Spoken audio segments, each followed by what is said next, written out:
Alam mo yung feeling na pupunta ka lang sa trabaho kasi kailangan mo siyang gawin. Yung feeling na hindi ka naman masaya sa ginagawa mo, pero wala kang choice kasi kailangan mong kumita para mabuhay.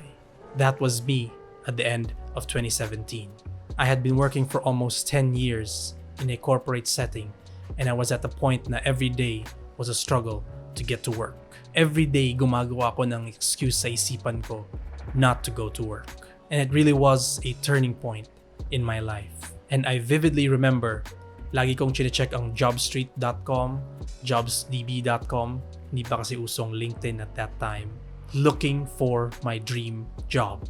And as I kept scrolling and scrolling and scrolling, I realized my dream job does not exist. There was no company that would hire me to do what I wanted to do. Teka lang dyan, teka lang. Ano ba yung dream job mo? Well, my dream job has always been to create video content that would inspire, motivate, entertain, and help a lot of people. Before pa nauso ang term na content creator, I was already dreaming of becoming one. Pinost ko yung first ever YouTube video ko back in August of 2014. That was before Casey Neistat revolutionized vlogging as you know it today. Back then, yung mga fina-follow ko was si Fun for Louie, Ben Brown. Ito yung mga OGs sa vlogging. In fact, sila yung nag-inspire kay Casey Neistat to start daily vlogging. Anyways, I digress. But yung point ko is, at that time pa lang, alam ko na kung ano yung gusto kong gawin sa buhay. But I didn't have the drive, the determination, the motivation, the knowledge, the mindset to change my current situation. I knew what I wanted to do, but I didn't know how I was going to achieve it.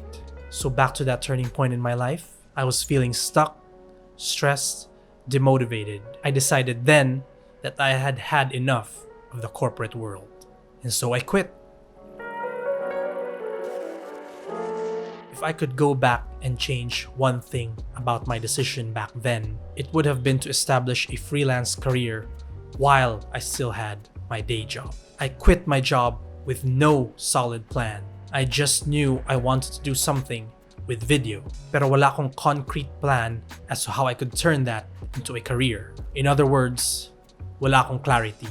And at that time, I had no idea about online work. And so for the next 6 months, I would peddle my video services to anyone that needed it. I covered events like anniversaries, birthdays, baptisms, pati photography kasama sa package.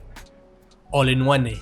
I was just really fortunate to have my wife who was always supporting me, supporting us, giving me the opportunity to figure things out. Finally, in June of 2018, I was able to land my first online job, helping a real estate photographer and videographer from the US create video content for him and for his clients. Naalala ko pa, I was paid $3.25 per hour for full-time work, 40 hours per week. Swerte ko lang kasi yung client ko did not require me to track my time.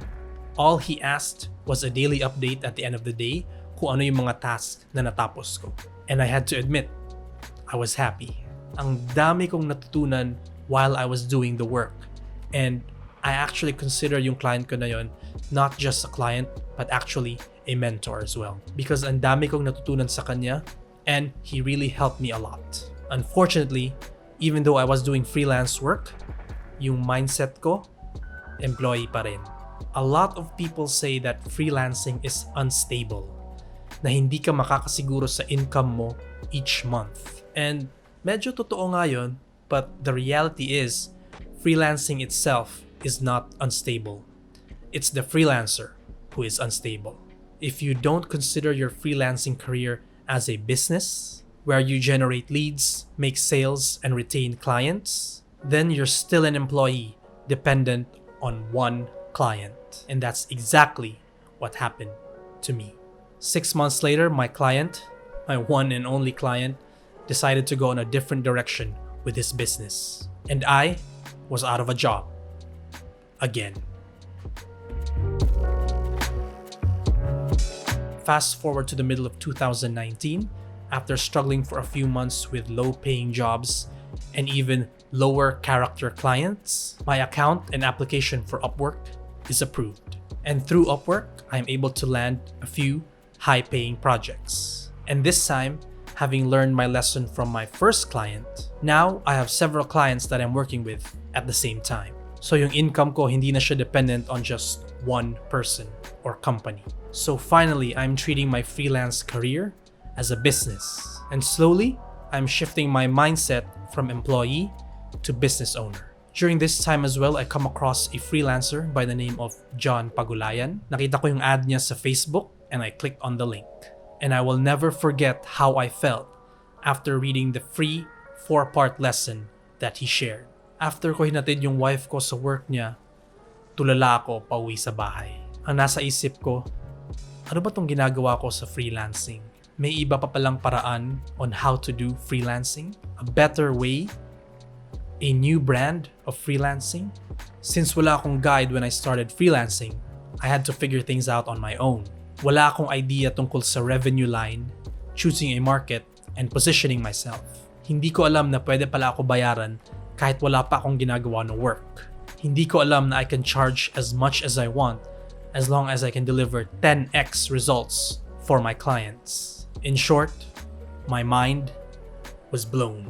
But at that time, I could not afford to join the Freelance Movement Tribe, which was the freelancing community that John Pagulayan started, and learn a new brand of freelancing. And so, I settled for reading the email newsletter. Yung email newsletter was like a guiding light.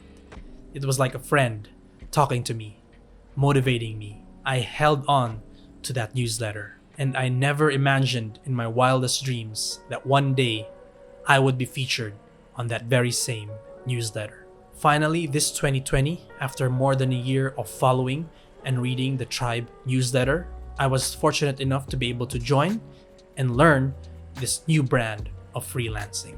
The Tribe is really my superpower. It is my coach, mentor, teacher, and friend. And my freelancing career has changed for the better. I now come from a place of help. I understand the importance of choosing a market.